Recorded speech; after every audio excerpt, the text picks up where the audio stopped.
action. What's up? I'm Jeff McDaniel with FastFit, and this is your 5-minute massage circuit. So this is going to be the one you'll probably want to skip. You could be like, I'm busy, I don't have time, let me jump into my workout.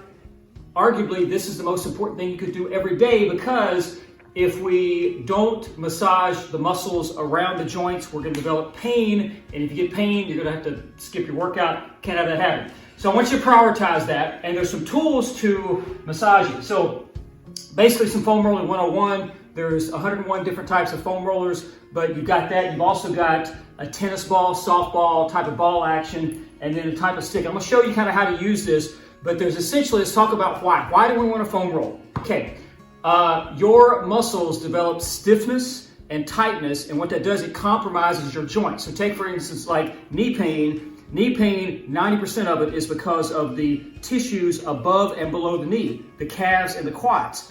If you use these repeatedly, you start to get knee pain. There's a reason why runners develop runner's knee, or a tennis player develops tennis elbow, because they're overusing those muscles. And as your training increases, you got to start doing this. So it would be ideal to like massage your whole body once a week. Or if you're living the dream, go pay for a massage therapist. But if this is for the common man that can't afford, $150 a pop, you can do this on your own. And I want to show you the 5 high priority areas. And you can do these spots with different tools. It's kind of like if you're painting your house.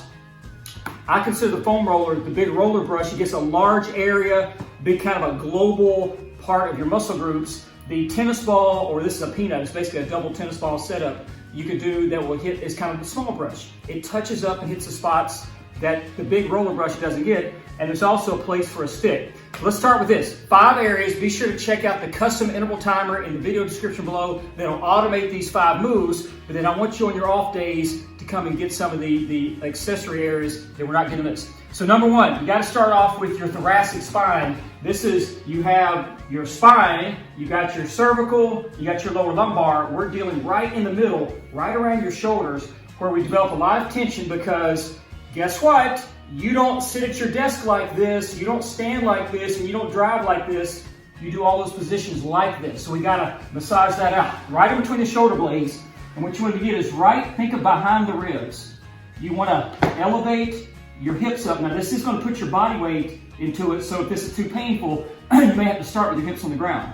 But here, and then the second part of that is to bring the elbows close together. This is going to try to get in between. We're not massaging your bone, it's the tissues in between the shoulder blade. And I want to pick an area and really go about 1 inch per second across that. Second part of this is don't hold your breath. If you hold your breath, your body's going to feel pain, and that's not the goal for this. You want to feel a little bit of muscle massage, but we're trying to get, this is relax and release. So right here, try to bring it to the nose, exhale through the mouth, make sure it doesn't eat the hoodie, and work that for time. Again, we're going 30 to 60 seconds at a time on this. Second area is going to be your lats, triceps, and rear shoulder, the side of your body. That's always right here, gets short and stiff. You can place it right underneath the armpit, and I would say most people feel the most pain.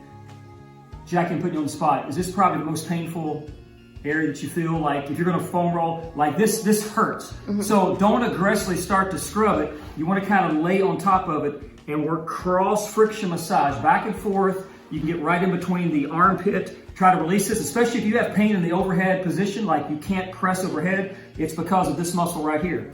So lats, and then up into the tricep. So you got basically 3 options. There's the rolling portion.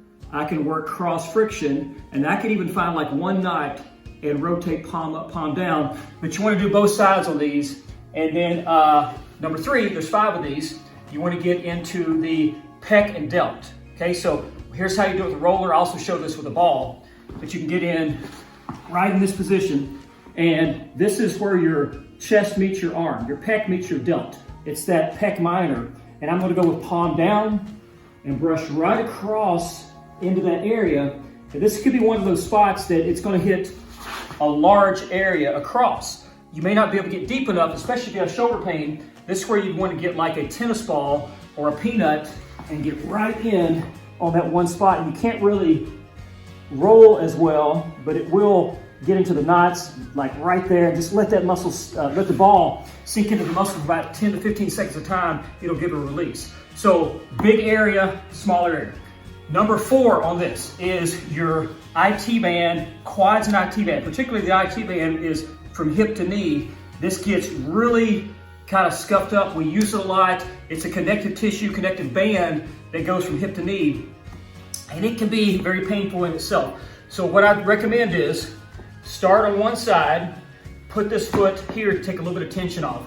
If you put the roller right on top of the, or put your weight onto it and you feel pain, that's actually a bad sign. That tells us that the tissue quality is being compromised and your hip and your knees are gonna feel some pain down the road. So I can start here and then slowly start to roll from knee to hip. I'm just trying to get a little bit of a release. Practice some angles, do some breath work. If you don't feel like you're getting deep enough, stack the legs and work right across that and really kind of seek out these spots that have the most tension. That's the goal. And then last one is your piriformis muscle. So you got your mid glute, which you got to hit the glutes and hips, but also there's a small muscle called your piriformis. You can't really get it with a roller, but you can get it with a ball, and I'll show that in a second. But let's start right here. Just with the roller, place it mid glute, and I can go up and across here, but I can also start to bend that knee and get a little bit deeper into those tissues and free them up when you do squats, lunges, hip hinges, deadlifts, everything. We use our glutes, plus they just get stiff with age. Here, crossing over will get even deeper, and that's kind of going to get into that piriformis. But I prefer to get a ball situation and get right onto that. You can't roll as well, but especially if you have, your piriformis is a small muscle, and it will press in on your sciatic nerve, giving you guessed it, sciatica. So this is a remedy for it. So get in there and kind of work, just work for time. So it's a 5-minute massage circuit that hits the 5 high priority areas. It's not going to get everything. You may have ankles, feet, wrist, elbows, things like that you need to work on. Feel free to do that, but this is this 5 priority areas that you want to do pre-workout, post-workout, and then on off days.